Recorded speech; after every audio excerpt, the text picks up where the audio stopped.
আমার কদিন ধরে শরীরটা ভীষণ খারাপ, তার জন্য আমি এরকম খেপি হয়ে আছি। আর শরীর ভালো নয় বলে আমি কালকে ভিডিও পোস্ট করতে পারিনি। আজকে হয়তো ভিডিও আমি দেব, কিন্তু আমি একটা জিনিস দেখাই, আমার শরীর ভালো নয়, আমার ঘরদোয়ারের অবস্থা ভালো নয়, আমার বড় বাপি ঘরদোয়ার গোছাচ্ছে, আমি সারাদিন কাজ করিনি, ভালোই লাগছে না। কিন্তু আমি একে কি বলবো বলো, দুবার ধরে আমি ওকে পরিষ্কার করালাম, তারপরে তুই কি আমার কথা শুনবি না?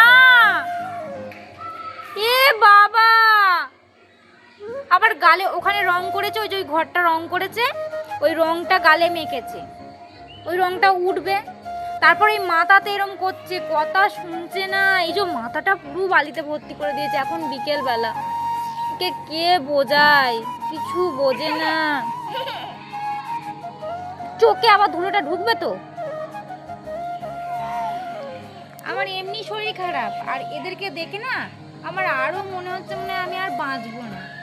সত্যি মাথা খারাপ করে দিচ্ছে। আমার ছোটটা বেশি, বড় ছেলে আমার ওই যে ঘর দুয়ার গোছাচ্ছে, সব কিছু, খালি রান্নাটুকু করেছে তো, ও ঘর দুয়ার গোছাচ্ছে, ভেতরে ঘরে ঝাঁটপালা দিচ্ছে। ও এক ধরনের, আর এই যে আমার এক ধরনের। দেখো আমি বলছি বলে কেমন অ্যাটিটিউড নিয়ে বসে আছে। আমাকেও মারবে আমি জানি তো। এই যে এই ডিলটাই করে আমাকে মারলো, আমি কিন্তু এটা কিন্তু সবাইকে দেখালাম। আবার মারছিস, আমি কিন্তু থানায় দেবো তোকে, তুই এইভাবে আমাকে জ্বালাচ্ছিস। বাজে ছেলে, এই তাতান বাজে ছেলে।